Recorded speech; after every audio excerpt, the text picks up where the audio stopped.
Welcome to the Come Together Hub podcast. My name's Georgia, this is Nicola and Nina, and we're going to be doing a little discussion about being a woman in recovery and what it was like and what it's like now, living life clean as a woman, and how we navigate through life. I know, I was going to say for me, so I came in 2020, and the overwhelming thing I remember as a woman is that there wasn't many in the rooms at the time, you know what I mean? As in, there's lots of women who were cleans, and they probably just weren't at my meeting, but it was lockdown. So I remember going into my first meeting, there was about 2 women in there, and then it was just loads of men. Yeah. And I found that overwhelming, just because, especially at the time, I had loads of trauma around men, and I found it really hard to open my mouth in front of men.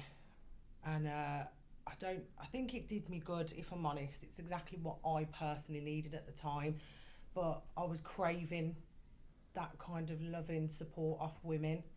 I've always had a life, even when I was using, where my friends have been female and they've been amazing. So it was like, for me as a woman, I luckily naturally gravitated towards the women, and that's where my recovery was, and still is, although I'm trying to do a bit more work around feeling more comfortable around men, but it's not easy, but it's my stuff.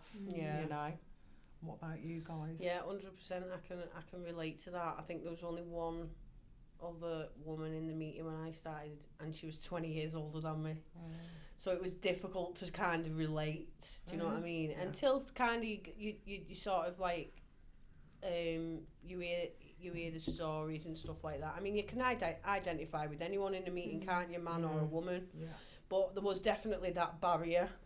Do you know what I mean? Because I definitely had negative experiences around men and trust in other people altogether. So I think because I was quite young as well, I just felt really different. Do you know what I mean? How old were you when you came in? I think I was about 25.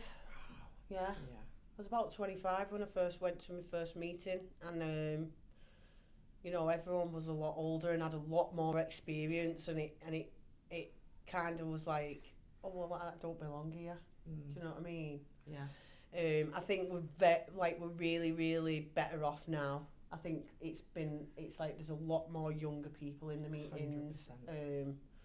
which just opens that sort of barrier, doesn't it? Because when a new young person comes in and there's got like someone to meet, to relate to and meet with, but women, like some of the women who I've met in recovery are like the most inspirational, down to earth, loving, caring and kind, compassionate people I've ever come into contact in my life. And to say that the background is their active addiction of like what we've all had to go through, of like hurt and pain and trauma and destruction and death, do you know what I mean? Just living a life of despair, and to what we become in recovery as strong, independent, capable, educated women who are productive members of society. And I think it's absolutely beautiful. Do you know what I mean? Yeah. Like the anything bonds is we possible. create, Yeah. the friendships Yeah. we create. I mean, I've got some amazing friends outside of recovery, and they are, again, beautiful, inspirational women. But obviously there's a side to my life and my experience that they will never be able to identify with, and that's fine.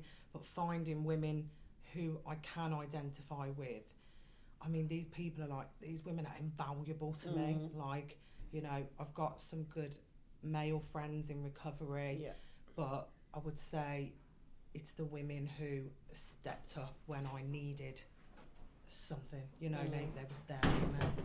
Like you, Nene. I had a very different experience. So I came in 2022. So I went to rehab first.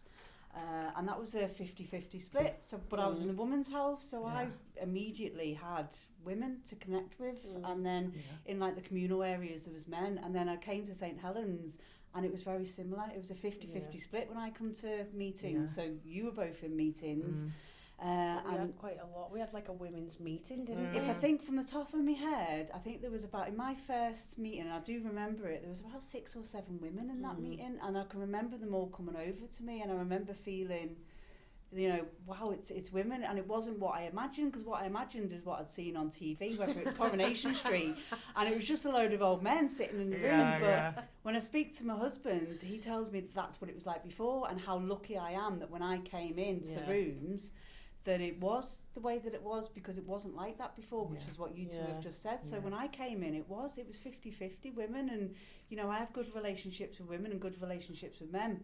But when I was younger, I never had good relationships with women. I've always struggled with women. I went to an all-girls school, and then it was about fighting. So from the age of 11 till, I don't know, when did I leave officially, I was about 15.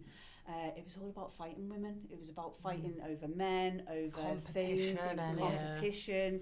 There's none of that in recovery, really, is there? I never had friends, not that were women anyway. I always got on better with men. Never really liked women, because my experience with women is that they were always out to get me, because they always were. And so when I first come to recovery, it was like, it was really different.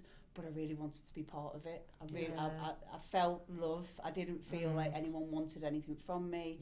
Anyone was stabbing me in the back, and it was like, this is what it should have been like. This is what women should be like. You know, I'd seen all that kind of girl power and stuff over the years, and I was just like, it's not real.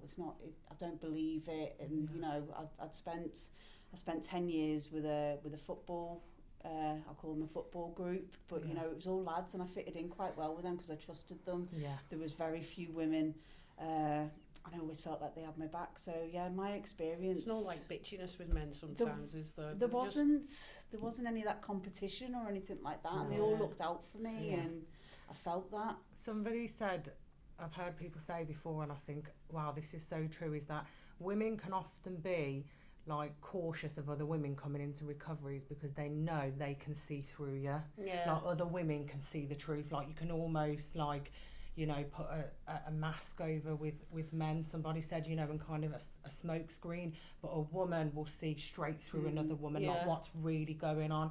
And I think, I know when I first come in, I didn't want people to know what was really going on, because I spent my whole life trying to portray something so that they didn't really see into me, because in my mind, no one's going to really like me if they know who I really am and all the pain that I carry.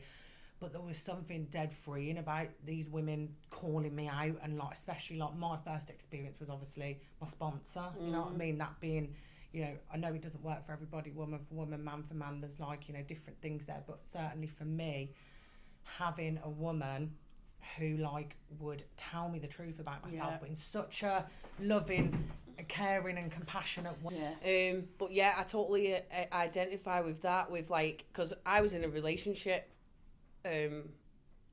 when I come into recovery, and for a man to tell me what I need to do and what's wrong with me, I get so defensive. I would be like, you're jealous, you know, and how dare you say I'm self-willing it, you know, and I would get so like reactive.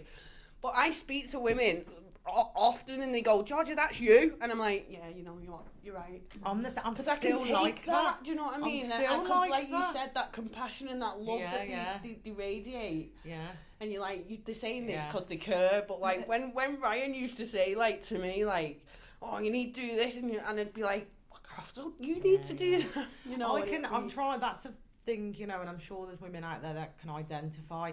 That's still a massive thing for me, you know. Like I'm having to do internal work on my ideas of men, and that there are good men out there in the world, because they'd all been extremely horrific and traumatic, and like I still struggle if a man tries to approach me and tell me anything to do about myself. Like a woman could tell me that 10 times over and I'll go, you're absolutely right, but if a man tells me, I'll think, fuck you, you know, like 100%. You're just trying to get something from me, manipulate me, and they actually, like, what I've realised over, you know, the last few years, and being open to having friendships with men, you know, just platonic friendships, you know, it's not that case. Those who are working the programme, regardless of gender, will act the same way. women who aren't working a program, men, they can all act They can the all, same way. yeah. We can all do that if we're not engaging with it. But what I've realised is it comes down to who actually wants to engage in this new way of life, Yeah. doesn't it? Live Regardless. it, yeah, living a good life. Mm. I was doing a show last night and I actually said, like, because I've been writing my amends Yeah. to myself, Yeah. and I said, like, I'm so grateful I don't have to live that way where I'm hiding, I'm running, I'm hurting everyone, I'm hurting myself, I'm in constant pain, you know, and it's beautiful today. Do you know what I mean?